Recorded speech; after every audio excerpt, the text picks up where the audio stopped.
जायते मृत्यु वा विपश्चित नायम कुतश्चित न बभूव कश्चित अजो नित्य शास्त्रों पुराणों न हन्यते हन्यमाने शरीरे। ये उपनिषद का वचन है। ना जायते ना मृत्यते, आत्मा न जन्मता है न मरता है।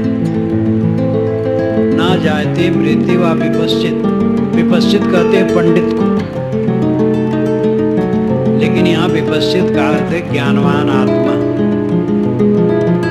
ये ज्ञानवान आत्मा न मरता है न जन्मता है। नायम कुतश्चित न बभूव कश्चित,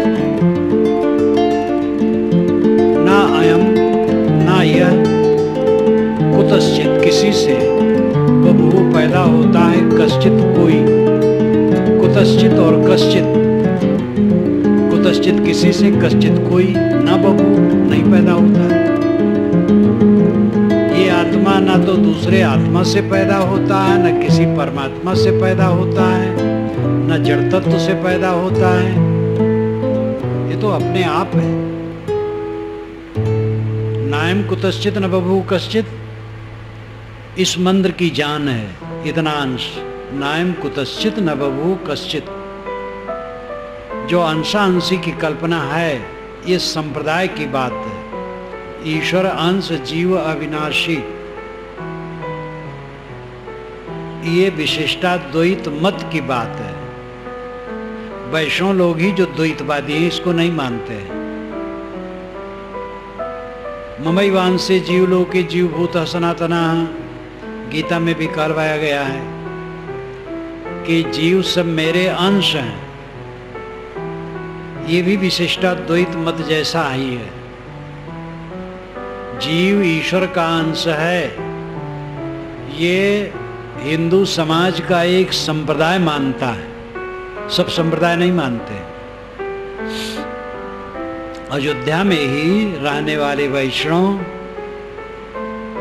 सैकड़ों होंगे जो इसको नहीं मानते होंगे कि जीव ईश्वर का अंश है, हजारों होंगे, और हजारों होंगे जो मानते हैं जीव ईश्वर का अंश है। इस संप्रदाय की बात है। उपनिषद तो इन संप्रदायों से ऊपर है, और उपनिषद का वचन, यह जो वचन है ये यथार्थ है। नायम कुतश्चित न बभूव कश्चित, किसी से कोई पैदा नहीं होता है। एक आत्मा दूसरे आत्मा से, या एक आत्मा किसी परमात्मा से नहीं पैदा होता है। विचार करो, पैदा होने का मतलब है निर्मित होना। निर्मित वस्तु सावयव होती है, अंगयुक्त होती है, विकारी होती है। जो एक अखंड हो वो निर्मित नहीं होती है। तो आत्मा एक अखंड है, वो निर्मित कैसे है? इसलिए वो पैदा नहीं होता है किसी से, और उससे कुछ नहीं पैदा होता है। अजो नित्य शास्त्रों पुराणों, ये अजन्मा है, शाश्वत है, पुराण है, निसदा से है। ना हन्यते हन्यमाने शरीरे, शरीर के मर जाने पर ये नहीं मरता। आत्मा अमर है। भौतिक द्रव्य भी नित्य हैं। जड़ और चेतन, प्रकृति और पुरुष, ये दोनों नित्य हैं, दोनों मूल हैं। मूले मूला भावाद मूलम मूलम, ये कपिल जी महाराज का वचन है। मूले मूला भावाद मूलम मूलम, मूल में मूल न होने से अमूल होता है मूल। पेड़ की जड़ होती है, जड़ की जड़ नहीं होती। जड़ बिना जड़ की होती है। पेड़ की जड़ है लेकिन जड़ की जड़ नहीं है। जड़ चेतन ये सबके मूल है, लेकिन जड़ चेतन का कोई मूल नहीं है, कोई जड़ नहीं है। जड़ चेतन अमूल है, स्वयंभू है, सदा से। जड़ दृश्य है, चेतन दृष्टा है। जड़ दिखाई देता है, चेतन देखता है, और देख देख करके रीझता है, और रीझ रीझ करके खींचता है और दुख भोगता है। जो कहता है मैं हूं, वो कौन है? चेतन। सदगुरु कबीर ने कहा है, बंदे कर ले आप निबेरा, आप जियत लखु, आप ठौर करु, मुए कहाँ घर तेरा। यही अवसर नहीं चेते हो प्राणी, अंत कोई नहीं तेरा। काहे कबीर सुनो हो संतो, कठिन काल को घेरा। आए बंदे तू अपने आप का छुटकारा कर ले, बंदे कर ले आप निबेरा, आप जियत लखु, जीते जीते अपने को देख कि तू कौन है। अब आप ठौर कर अपनी जगह बना, स्थित बना। मुझे कहाँ घर तेरा, मर जाने के बाद तेरा घर कहाँ होगा। अभी तो घर बनाया है नया पारा में या और जगह, लेकिन शरीर तो आजकल में छूटने वाला है, तब तुम्हारा घर कहाँ रहेगा, इसका पता लगाते हो। ये तो बहुत क्षणिक घर है, बहुत जल्दी ये खो जाने वाला है। और इसमें रहते रहते भी कितना जोर से परिवर्तन होता है। अभी राष्ट्रपति पद का चुनाव हुआ है पिछले महीने, और अबुल कलाम का कार्यकाल खत्म हुआ। जिस रात को नए राष्ट्रपति ने, प्रतिभा पाटिल ने शपथ ग्रहण किया, उसी रात को अबुल कलाम राजभवन छोड़ करके 3 कमरे के मकान में चले गए। ये संसार है। सैकड़ों एकड़ के परिसर में दिल्ली का राजभवन बना है, जिसमें राष्ट्रपति रहता है। 350 कमरे, भव्य भवन। अबुल कलाम उसको छोड़ करके प्रतिभा पाटिल को दिए और अपना चले गए 3 कमरे के मकान में। ये संसार है। जीवन में रहते रहते कितना परिवर्तन होता है। राज सत्ता में ज्यादा परिवर्तन होता है, क्योंकि वहां दुनिया का सबसे बड़ा वैभव होता है, और राज सत्ता में फिर उसका परिवर्तन होता है। इसलिए घोर परिवर्तन राज सत्ता में लगता है। ऐसे ऐसे बादशाह हुए हैं जिन्होंने किला बनवाया है और अपने दुश्मनों से पराजित होकर उसी किले के कमरे में उनका जेल खाना हो गया। उन्होंने विशाल किला बनवाया। परिवर्तन तो हर जगह है। जो बिल्कुल अपने हैं क्षण ही में उठ जाते हैं। दिल में जो दिल बन के धड़के, गए तो न देखा जरा मुड़ के। जो दिल में दिल बन करके धड़कते थे, वो गए तो मुड़ के देख न सके। हर जगह हर वस्तु को निरंतर काल निगल रहा है। इस परिवर्तनशीलता को देखो। दृष्टा दृश्य दो हैं, इसका विवेक करो। आप दृष्टा हैं, जड़ दृश्य, आत्मा दृष्टा है। ये 5 विषय से भरा हुआ संसार जड़ जगत दृश्य। दृष्टा दृश्य को देख देख करके लोभता है और क्षोभता है। यही उसकी हार है। देखे लोभे ना, ये उसकी जीत है। सकल परखना ना कछु गहना, पारक ऊपर थिर हुए रहना। श्री पूर्ण साहब ने कहा निर्णय सार में। सबको परखना देखना, लेकिन न कुछ कहना, पकड़ना नहीं, मोह नहीं करना। पारक ऊपर थिर हुए रहना, ज्ञान में स्थित रहना।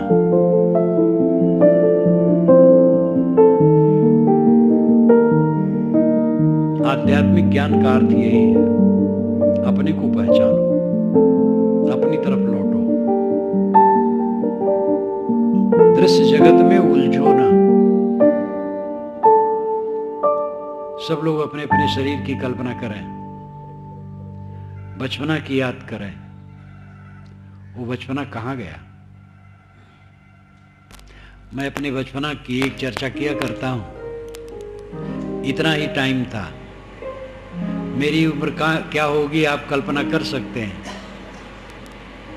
कई बच्चे हम खेल रहे थे, दाल भात रोटी सब्जी कढ़ी सब बनाई गई थी धूल की। बच्चे धूल का भोजन बनाते हैं, तो खपड़ा ला करके रख दिया गया था, उसमें धूल थोड़ा रख दिया है, दाल है भात है सब्जी है कढ़ी है, बनाई गई, पत्ता तोड़ के लाया गया, फैलाया गया और सबके सामने पत्ता परोसा गया, पत्ते पर धूल परोस दिया गया और वही भोजन रहा। सब भोजन कर रहे हैं और भोजन तो क्या कर रहे हैं, जीभ हिला रहे हैं। मैं भी भोजन कर रहा था और फिर उठे और डकारे के खूब खा लिए। कढ़ी अच्छी बनी थी, भात भी बढ़िया था। अब खेल हो गया तो ये हुआ कि अब खेल खत्म करो। तो जो घर बनाए थे उसको घर को बिगाड़ने लगे। तो बच्चे कहते हैं जो घर न बिगाड़े उसके घर में सांपे सांप। जो धूल से घर बनाते हैं तो बच्चे कहते हैं जब उसको बिगाड़ते हैं, जो घर न बिगाड़े उसके घर में सांपे सांप। जो ये घर को नहीं बिगाड़े उसके घर में सांप बहुत हो जाएंगे। तो सब बच्चे उसको बिगाड़ते हैं, बिगाड़ के भाग गए। मैं भी आया माता के पास, मैंने कहा माता जी भूख लगी है भोजन दे दो। तो वे हंसी, कहीं अभी तुम खाए हो, डकार रहे थे, भूख कैसे लग गई? मैंने कहा वो तो झूठे था। अब ये उम्र क्या रही होगी, 4-5 की रही होगी। जो हो वो कहाँ गया? तरुणाई आई तो मूंछ की रेख जब आई, एक सज्जन ने कहा ऐसे मूंछ जीवन भर रहे तो बढ़िया है, आपकी रेख आई है बहुत अच्छी लग रही है। 45 वर्ष की उम्र थी। मैं काशी में बाल बनवा रहा था, एक पंडित जी बैठे थे। महाराज जी का एक बाल उजला नहीं है, सब बाल काले हैं, एक बाल भी उजला नहीं। वो चला गया, भाग गया। अब अगर कोई गिने तो कितने उजले बाल हैं? सब उजले होते चले जा रहे हैं।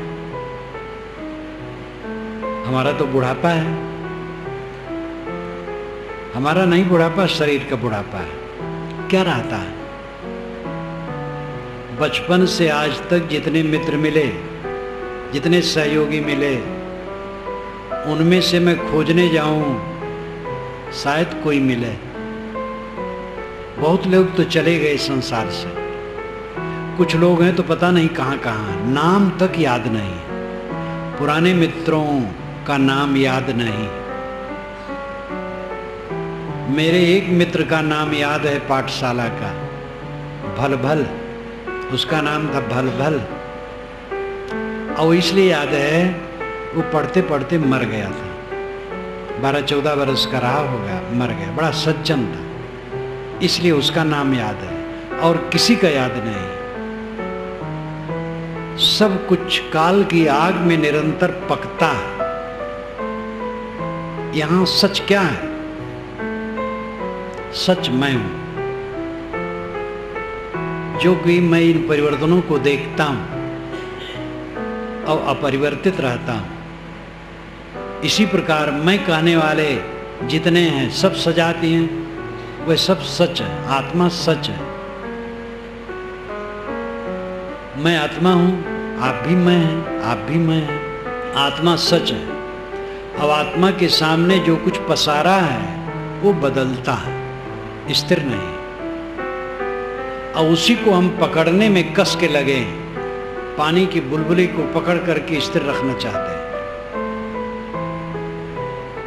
सपना में मिले मित्र लोग, नींद खुली, उनके लिए रोए, कितना अज्ञान है।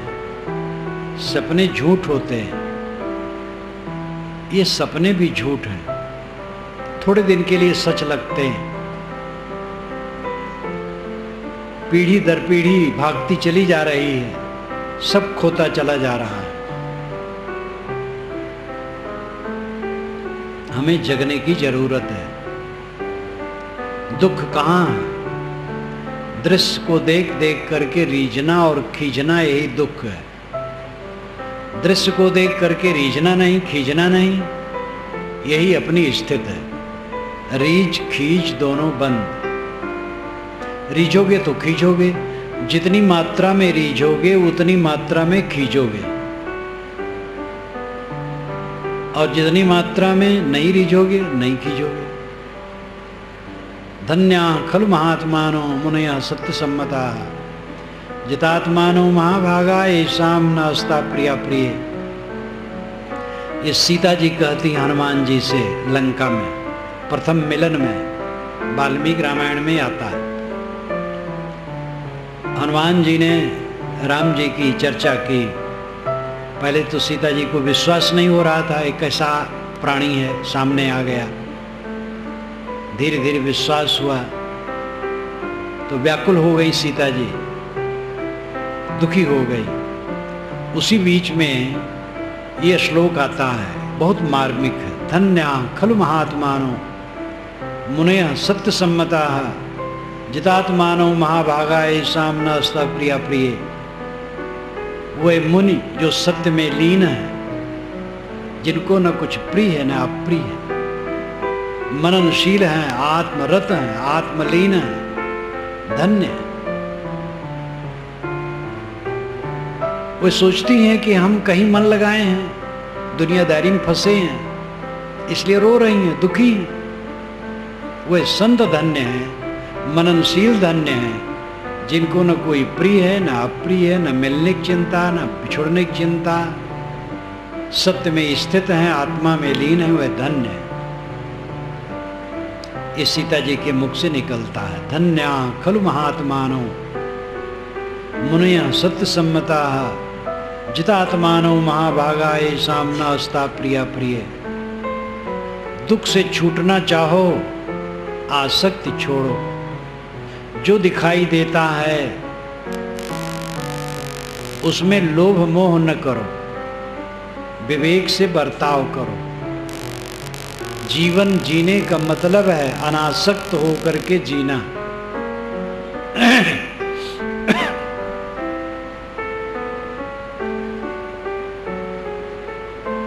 आसक्ति पूर्वक जियोगे दुख पाओगे, अनासक्त होकर के जियोगे सुखी रहोगे। आज सुखी रहोगे, आगे भी सुखी रहोगे। शरीर का मर जाना मेरे अस्तित्व का समाप्त होना नहीं है। शरीर का वियोग हो गया, शरीर बिखर गया, आत्मा नित्य है। जिन जड़ तत्वों से शरीर बना वो जड़ तत्व भी नित्य हैं। दुनिया में एक छोटा अंश भी समाप्त नहीं होता है और नया कुछ बनता नहीं है। जो है सो है, पहले था, आज है, आगे रहेगा। केवल संयोग वियोग होगा, मिलेगा बिछुड़ेगा, और इसी मिलन बिछुड़न में सारी तकलीफ है। वीरता पूर्वक सामना करो परिस्थिति जो समस्या आए। उम्र पक जाने पर जब कोई मरता है तो उतनी तकलीफ नहीं होती। जवानी में कोई मरता है तो आश्रय जनों को तकलीफ होती है। तकलीफ इसलिए नहीं होती है उसके लिए, अपने लिए तकलीफ होती है। एक घर में कमाने वाला आदमी हो, तेज तर्रार हो, मर जाए तो भयंकर दुख घर वालों को होगा। और घर में एक ऐसा निरुपयोगी व्यक्ति हो जो रोग से ग्रस्त हो, बहुत दिनों से खाट में पड़ा हो, वो मर जाए तो बल्कि सबको सुख होता है कि अच्छा हो गया। तो जो मरता है उसके लिए हम नहीं रोते, अपने लिए रोते हैं। कई बार ऐसा होता, पति कहेगा पत्नी को, मैं तेरे बिना रह नहीं पाऊंगा, मैं तेरे को बहुत चाहता हूं। लेकिन अगर पत्नी असाध्य बीमारी में पड़ जाए और खाट पर पड़ जाए और डॉक्टर ने कह दिया कि अब ये उठ बैठ नहीं पाएगी, अपना हाथ चला नहीं पाएगी, इसको तुम्हें स्नान कराना है, इसके मुख में ग्रास डाल के खिलाना है, जीवन भर ये खाट में पड़ी रहेगी, ना हाथ चलेंगे ना पैर चलेंगे, तो आप यही चाहेंगे कि भगवान इसको बुला ले। जिसके बिना आप रह नहीं पाते थे उसको चाहेंगे टल जाए तो ठीक है। पुरुष का ऐसा हो जाए पत्नी चाहेगी, लड़का का ऐसा हो जाए माता पिता चाहेंगे। तो मैं तुम्हें बहुत चाहता हूं, इसमें भी बहुत पोल पट्टी, कोई किसी को चाहता वाता नहीं, सब अपने स्वार्थ बस है। तो जो अपने स्वार्थ बस है तो अपना क्या है उसको पहचानो। अपना आत्मा है, अपने आत्मा के उद्धार में लगो। जो अपने आत्मा के उद्धार में लगता है वो बहुत ऊंचे उठ जाता है, फिर वो दूसरे की भी सेवा करता है इस दिशा में। आत्मा को पहचानो, अपने को पहचानो, आप कौन है। आप स्त्री नहीं है, पुरुष नहीं है, काला गोरा नहीं है, ब्राह्मण शूद्र नहीं, हिंदू मुसलमान नहीं है, नाटा और लंबा नहीं है, पतला और मोटा नहीं है। ये शरीर का विषय। आत्मा तो एकदम निर्मल है, सूक्ष्म है, शुद्ध है, चेतन है, ज्ञान रूप है।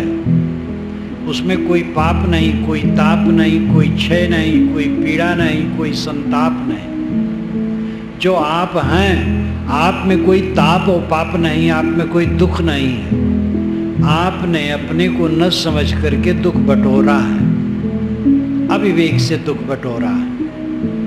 दुख लाद लाद करके सब दुखी, दुनिया की अहंता ममता करके कामना में उलझ कर सब जीव दुखी बने हुए हैं।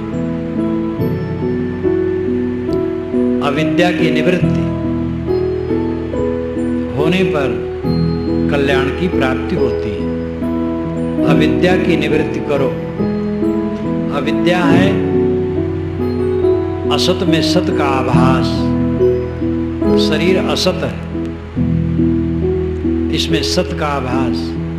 शरीर असुचि, इसमें रमणीयता का आभास।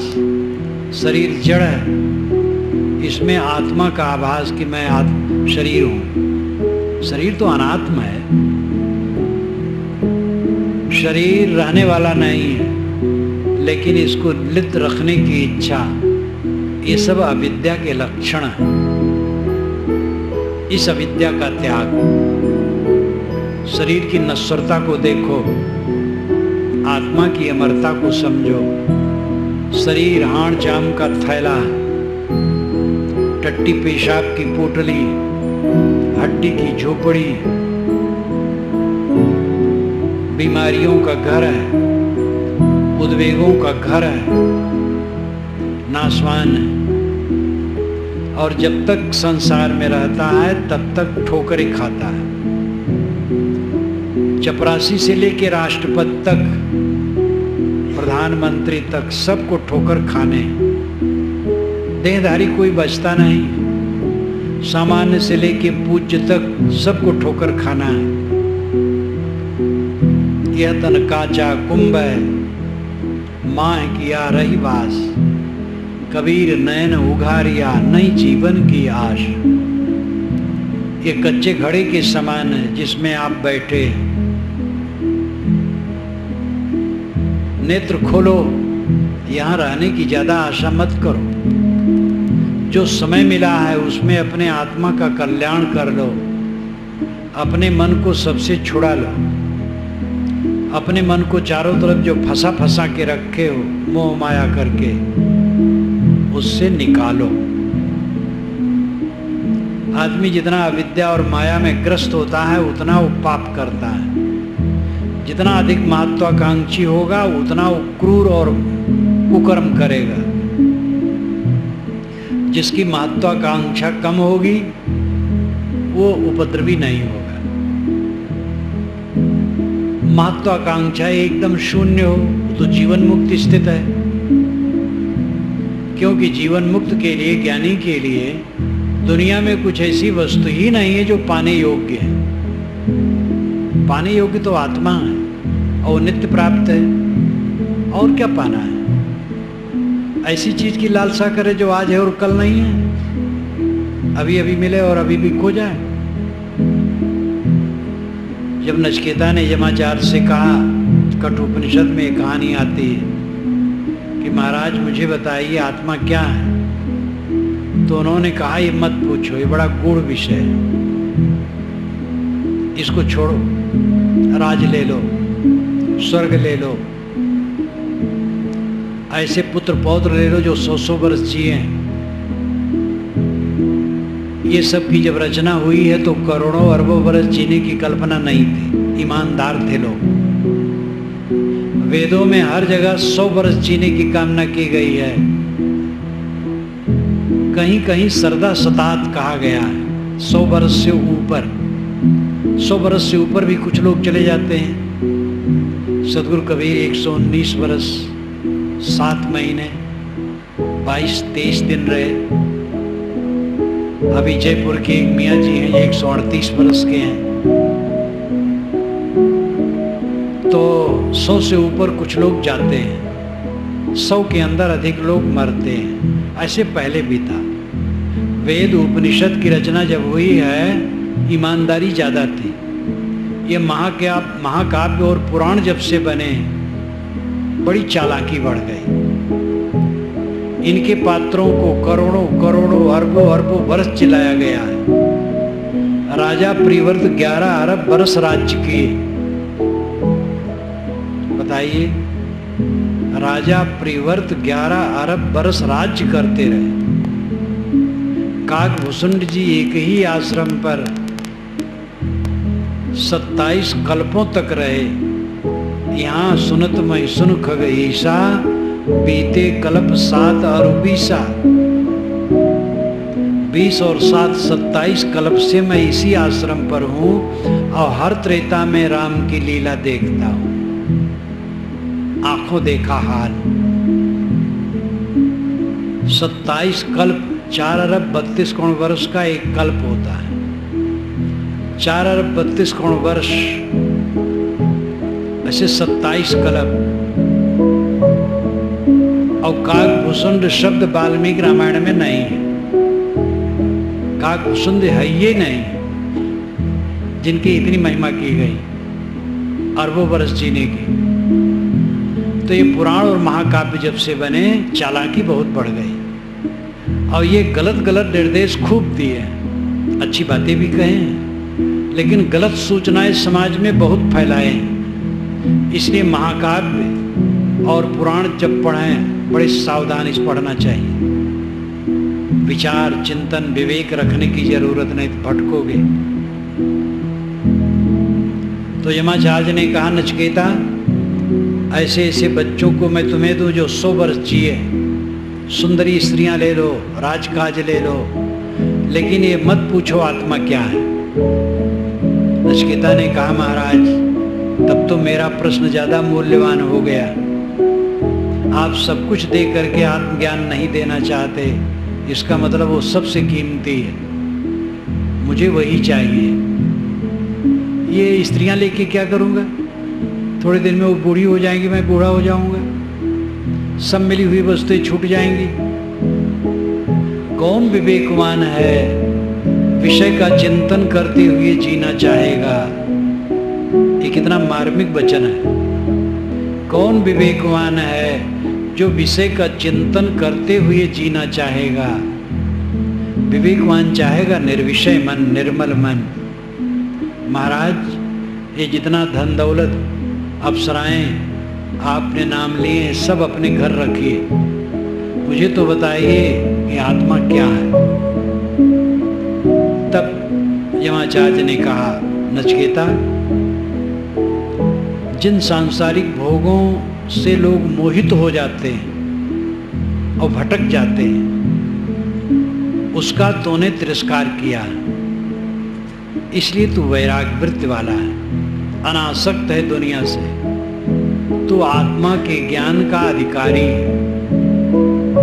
मैं तुम्हें आत्मज्ञान दूंगा। तो फिर लंबा व्याख्यान हुआ है। उपनिषद सौरभ में इसको आप पढ़ सकते हैं। एक मंत्र लें, पूर्व एकादश द्वार मजस्यावक्र चेतसा अनुष्ठाय न सोचति विमुक्तश्च विमुच्यते एतद् वैतद्। पूर्व एकादश द्वार मजस्यावक्र चेतसा, 11 दरवाजों का नगर है शरीर।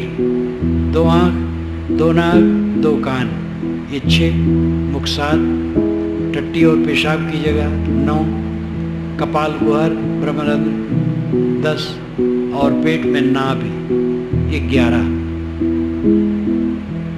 11 दरवाजों वाला शरीर।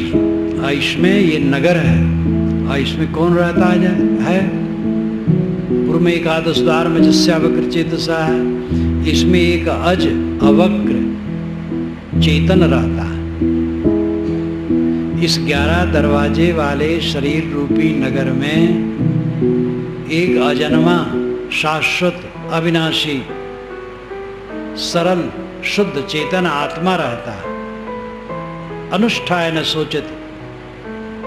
जब आदमी समझ लेता वही मैं हूं, अब आत्मा का अनुष्ठान कर लेता है, आत्मचिंतन करता है, आत्मा की उपासना करता है, आत्मा में लीन हो जाता है, तो न सोचती, फिर वो चिंता से मुक्त हो जाता है। मैं तो देह नहीं हूं। ये 11 दरवाजों वाला नगर है, इसमें मैं बैठा हूं। ये तो टूट जाने वाला है और मैं तो अजन्मा हूं, शुद्ध सरल चैतन्य हूं, नित्य हूं, शाश्वत हूं। मेरा क्षय कहाँ, मेरा विकार कहाँ? ऐसी उपासना में जो लग जाता है, न सोचत, फिर वो चिंता नहीं करता। विमुक्तश्च, जीवन भर वो मुक्त होके रहता है, दुख रहित। विमुच्यते, और शरीर छोड़ने पर वो सदा के लिए मुक्त हो जाता है। एतद वैतद है नचिकेता, जिसके लिए तूने पूछा है वो यही है। इस शरीर के अंदर में रहने वाला आत्मा अजन्मा, शाश्वत, शुद्ध बुद्ध। असुन तखत अड़ी आसना, पिंड झरोखे नूर, जाके दिल में हों बसा, सेना ली हुजूर। ये कवि साहब की साखी। अंदर में एक तख्त है जो असुन्न है, सुन्न नहीं, असुन्न है। सत्ता, आत्म सत्ता वहां विराजमान है। पिंड झरोखे नूर, उसका नूर पिंड के झरोखे से बाहर विकीर्ण हो रहा है। जैसे एक भवन हो, उसमें बिजलियां जलती हूं और उसके झरोखे से बिजलियों का प्रकाश बाहर फूट फूट के निकलता हो, वैसे इस शरीर के अंदर में ये आत्मा ज्ञान स्वरूप बैठा है और इसका ज्ञान प्रकाश इंद्रियों द्वारा बाहर फैल रहा। जाके दिल में हों बसा, सेना लिए हुजूर। कितने तामझाम से साहब कहते आत्मा के लिए। हाँ, मैं, ये जो मैं तत्व है, ये अपने ज्ञान की सेना लेकर के हुजूर सम्राट सरकार के रूप में बैठा हुआ है। आप अपनी बादशाहत को देखिए, आप अपनी विशालता को देखिए। आप बादशाह हैं, आप परमात्मा हैं, आप ब्रह्म हैं, आप परम तत्व हैं, परम सुख स्वरूप हैं। आप में कोई दुख नहीं है। आप तो अपने को देह मानते हो, ब्राह्मण शूद्र मानते हो, हिंदू मुसलमान मानते हो, स्त्री पुरुष मानते हो, ये कूड़ा कचड़ा को मानते हो, सुखी दुखी होते हो। ये चीज नहीं मिली, किसी ने कुछ कह दिया, गाल फुला के बैठ गए।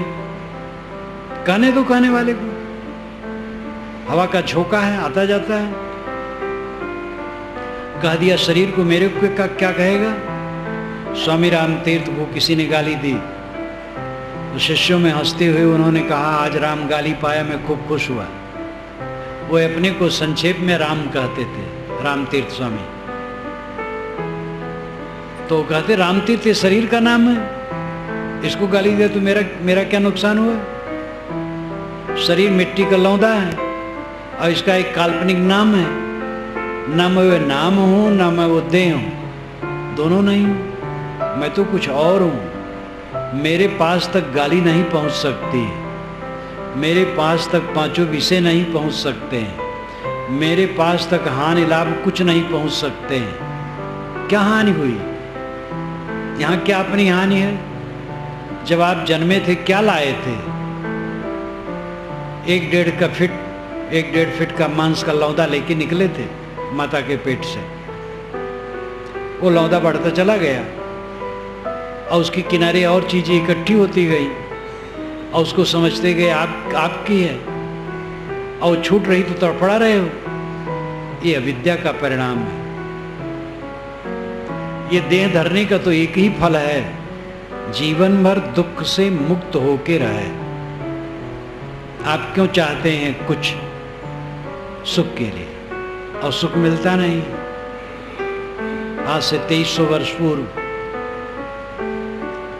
अलेक्जेंडर, जिसको हम लोग कहते हैं महान सिकंदर, उसका पिता फिलिप्स मर गया। तो बिल्कुल नौजवान था, एकदम तरुण, और बहुत हौसला वाला था। थोड़ी उम्र थी लेकिन अद्भुत शक्ति थी उसमें, राजनीति की शक्ति, शरीर का बल, मनोबल, सब बड़ा अद्भुत था। लेकिन उफान शैतान वाला ईरान के दारा ने यूनान पर हमला करके उसे परास्त किया था। उसका बदला लेने की भावना सिकंदर को थी, तो ईरान पर विजय करना चाहता था और फिर विश्व विजयी बनना चाहता था। उसके आसपास एक संत थे, उस संत के पास गया, डायोनीज। वो एक जगह पड़ा रहता था, मस्त ढंग का था संत, फक्कड़। कोई कुछ दे दे खा ले, भजन साधन में डूबा, उपदेश भी ज्यादा नहीं करता था।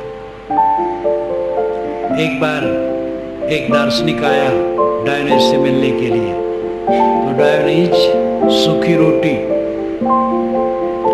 और मसूर की दाल खा रहा था। मसूर कोई बढ़िया दाल नहीं है, मसूर की दाल थी उबली हुई, और सूखी रोटी वही खा रहा था। तो जो दार्शनिक आया मिलने के लिए, वो राजाश्रय प्राप्त था, राजा यहाँ रहता था। तो उसने तुरंत कहा, डायोनीज, अगर तुम राजा यहाँ रहते तो ये मसूर की दाल और सूखी रोटी नहीं खाना पड़ता। तो डायोनीज ने कहा, अगर तुम इसके खाने का अभ्यासी होते तो तुम्हें राजा के पास नहीं जाना पड़ता।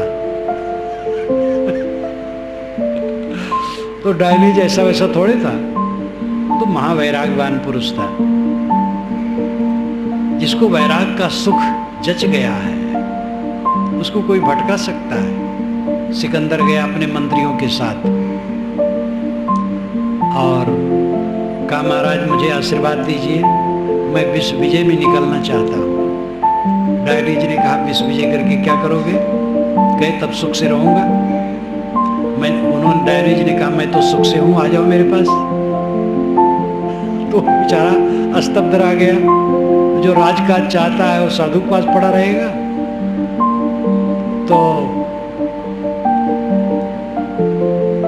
बहुत प्रभावित हुआ सिकंदर ने कहा कि हुजूर कोई आज्ञा हो, सेवा। उन्होंने कहा, तुम खड़े हो सामने, धूप नहीं लग रही, थोड़ा हट जाओ, बस सेवा हो गई। वो सूर्य के सामने खड़ा था, संजोग से धूप काढ़ा हो रहा था, ठंड का समय था। तो कहा, तुम मेरा धूप छोड़ दो, बस सेवा हो गई। तो इतना मस्त जीव को देख करके सिकंदर बहुत प्रभावित हुआ। लौटा तो मंत्रियों से कहा, या तो मैं विश्व विजय करूंगा या डायोनीज जैसा साधु बनूंगा। तो साधु तो नहीं बन पाया, विश्व विजय में निकला। अनेक देशों को मारता, काटता, रगड़ता। ऐसे छोटे छोटे देश जो आधा जिला से भी कम पर्वत पर है, चढ़ना मुश्किल, वो शैतान स्वयं चढ़ गया उस पर सेना को लेकर, और वहां मार काट करके कब्जा कर लिया। जहां कब्जा करता अपना सरदार बैठा देता, आगे बढ़ता, तो सरदार स्वतंत्र होते जाते। भारत, पश्चिमी भारत उत्तरी भारत में पहुंचा और पुर नाम के राजा से लड़ाई हुई।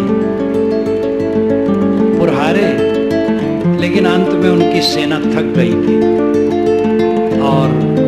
ये भारत पर विजय करना मुश्किल है। और कथाएं हैं।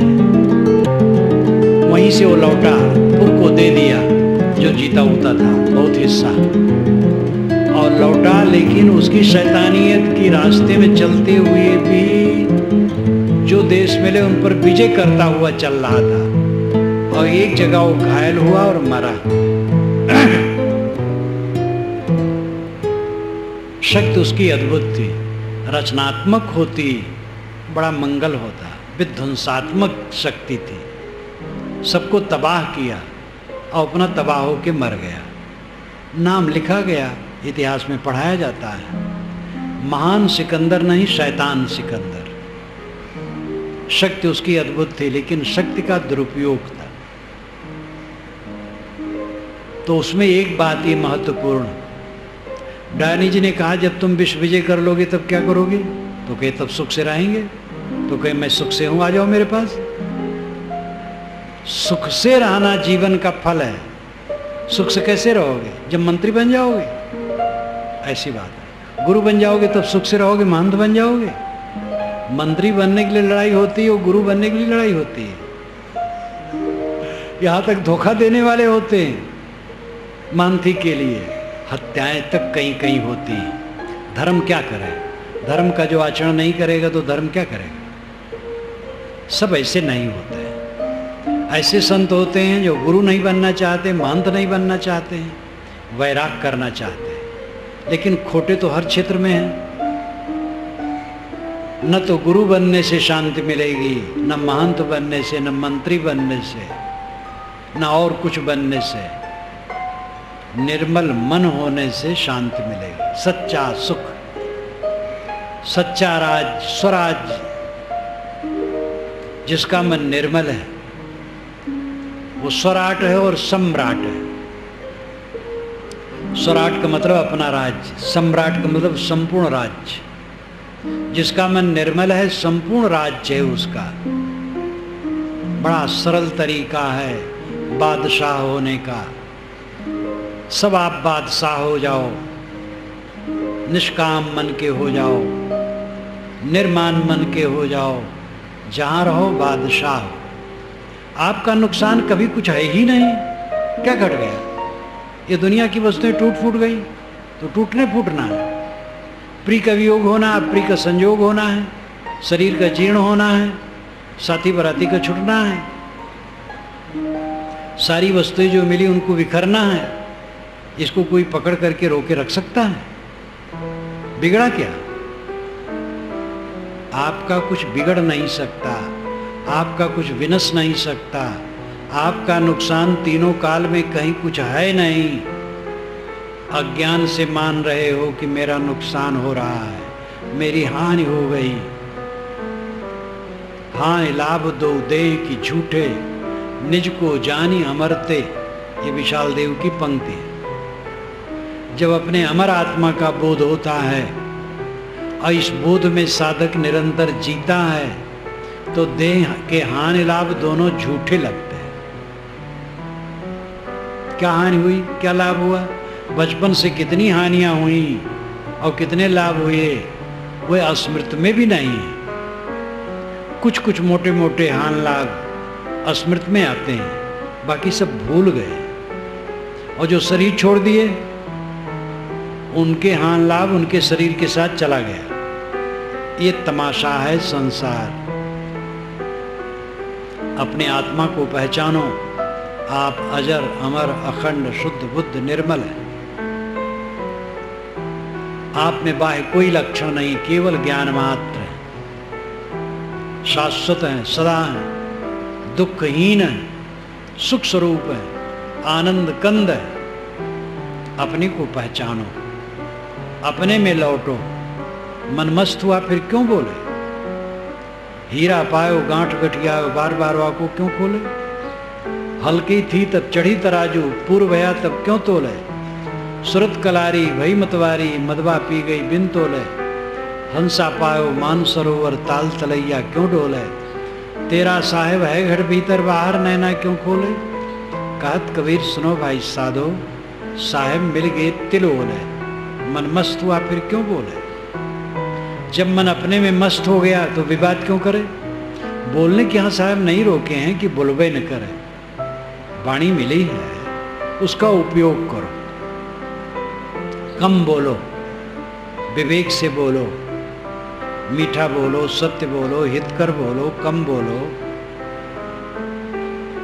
क्यों बोले का मतलब विवाद क्यों करे? विजानन विद्वान बहुते नातिवादी।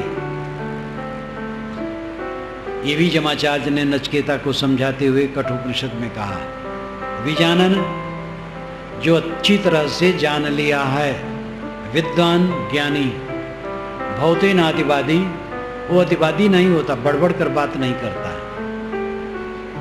तो मन मस्त हुआ फिर क्यों बोले? जब मन मस्त हो गया, आत्म तृप्त हो गया, तो विवाद क्यों करे? किसी ने मुझे गाली दी, धन्यवाद। किसी ने मेरा अपमान किया, धन्यवाद। दुखी होने की क्या जरूरत? वहां दुख पहुंचता ही नहीं है। ऐसा अभेद्य किला बनाओ जिसमें दुख न पहुंचे। वो कौन अभेद्य किला है? विवेक का। हीरा पायो गांठ गठिया, बार बार वाको क्यों खोले? हीरा मिला, गांठ में गठिया लिया, अब खोल के प्रदर्शन करने की क्या जरूरत? आत्मबोध मिल गया, आत्म तृप्ति मिल गई, तो बता करके क्या होगा कि हम कृतार्थ हो गए? कृतार्थ रहो बस। आपको सब समझ नहीं पाएंगे, बड़ा मुश्किल है। बड़े बड़े संतों को दूर वाले नहीं समझ पाए, नजदीक वाले कितने नहीं समझ पाए। इसलिए इस मृग तृष्णा में ज्ञानी नहीं रहता है कि मुझे लोग समझ ले।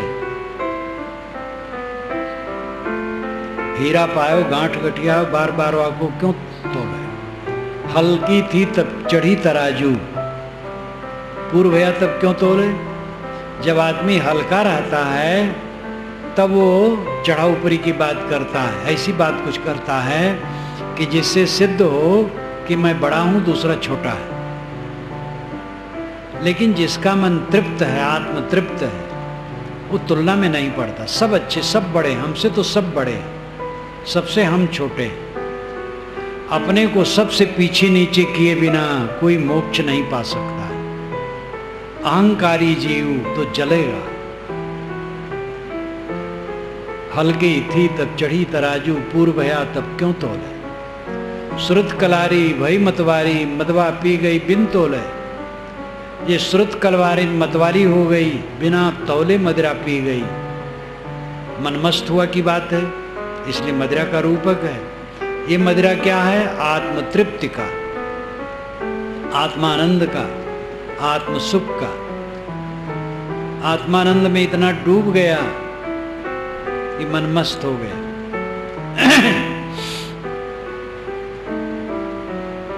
हंसा पायो मान सरोवर, ताल तलैया क्यों डोले? हंस मान सरोवर पा गया, अब ताल तलैया में कीचड़ भरे ताल तलैया में कौन डोले? मान सरोवर विशाल झील जिसमें गंदगी कोई नहीं, स्वच्छ जल है, वो मिल गया। हंस जब पा गया तो कीचड़ भरे ताल तलैया में कौन डोलेगा? हंस है आत्मा, मुक्त आत्मा, कृतार्थ आत्मा, विवेकी। जब मान सरोवर पा गया, निर्मल मन की स्थिति हो गई, तो राग द्वेष भरे संसार के कीचड़ में वो क्यों डोलेगा? सब साधक ध्यान दें। अगर मन में राग द्वेष आया तो कीचड़ में डूब गए। मान सरोवर में जियो, आप हंस हो। हंस अहम सह संस्कृत में होता है अहम सह। आ हटा दो, विसर्ग हटा दो तो हो जाता है हंस। अहम सह का संक्षिप्तीकरण हंस। हंस का मतलब मैं वह हूं जो चाहता हूं। मैं परमात्मा चाहता हूं, मोक्ष चाहता हूं, ब्रह्म चाहता हूं, कैवल्य चाहता हूं, परमानंद चाहता हूं। वो तो मेरा स्वरूप ही है। हंसा पायो मान सरोवर, ताल तलैया क्यों डोले? निर्मल मन हो गया, आत्मा में रमण, आत्मलीनता, आत्मकीर्ण, आत्मरति। वो दुनिया के कीचड़ में, राग द्वेष में, कला कल्पना में, दुनिया की कामना में क्यों डोलेगा? तेरा साहेब है घट भीतर, बाहर नैना क्यों खोले? साहेब कहते हैं तेरा साहेब तेरे घट के अंदर है, बाहर क्यों नेत्र खोल करके चकर चकर ताक रहा? यहां ताकने के निषेध नहीं है, अर्थ है लुभाते क्यों? कहां बाहर लुभा रहे हो? जितने नर नारी हैं सब चाम के थैले और टट्टी पेशाब की टोकरी, क्या उसमें आकर्षण? जितना धन है कंकर पत्थर है, जितना बन है सब काष्ठमय, सारा संसार हल्ला गुल्ला कीचड़ पानी। इसमें क्या तुम आकर्षित हो रहे हो? कहां कौन सी चीज अच्छी है जिसमें तुम आकर्षित हो रहे हो? अपने पर ध्यान दो। तेरा साहेब है घट भीतर, बाहर नैना क्यों खोले? कहां तुम बाहर आकर्षित हो रहे हो? तुम्हारा परमानंद, तुम्हारा परमात्मा, तुम्हारा ब्रह्मधाम, तुम्हारा सतलोक, दिव्यलोक, ब्रह्मलोक, गोलोक, शिवलोक, आत्मलोक है। ये बाहर पुराणों में जितने लोग कहेंगे पूरे पूरे काल्पनिक हैं। कहीं आकाश में शिवलोक, विष्णुलोक कुछ नहीं है, ये आत्मलोक ही शिवलोक है। तस्यायमात्मायं लोकः एतमेव लोकमभिसन्तः प्रवाजिनः प्रवजन्ति। ये बृहदारण्यक उपनिषद में याज्ञवल्क्य ने जनक को उपदेश देते हुए कहा, उस ज्ञानी पुरुष के लिए आत्मा ही अपना ब्रह्मलोक है, जो अपना मन समेट करके आत्मलीन हो गया, ब्रह्मलोक में पहुंच गया। याज्ञवल्क्य ने कहा, अय जनक, मैंने तुमको ब्रह्मलोक में पहुंचा दिया। तो जनक ने कहा, भगवान ये सारा विदेह राज्य और मैं स्वयं आपको समर्पित है। बृहदारण्यक उपनिषद आत्मज्ञान बहुत प्रांजल स्वरूप बताया गया हुआ है। ये उपनिषद सौरभ में आप पढ़ सकते हैं। तो शिवलोक, गोलोक, ब्रह्मलोक, सतलोक कहीं बाहर नहीं है, ये आत्मलोक ही सतलोक है।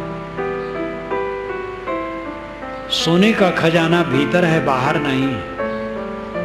ये आत्मा दिव्य सोना है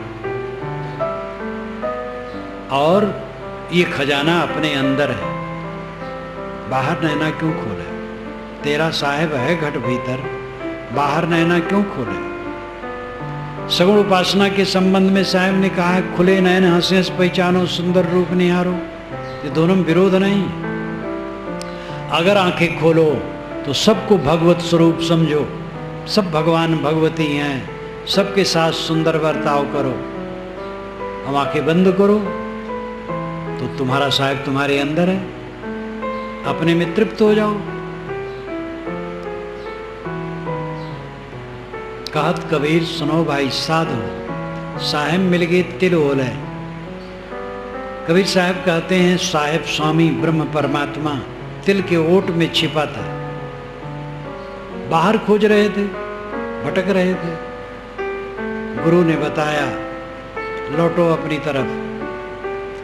छांदोग्य उपनिषद में आता है, उद्दालक श्वेतकेतु को उपदेश करते हैं। गंधार देश का एक व्यक्ति, उसके आंखों में पट्टी बांध दी गई और जंगल में छोड़ दिया गया। वो विलाप करते हुए रोता है, कुछ दूर उधर चलता, कुछ उधर चलता, पता नहीं पाता मेरा गंधार देश किधर है।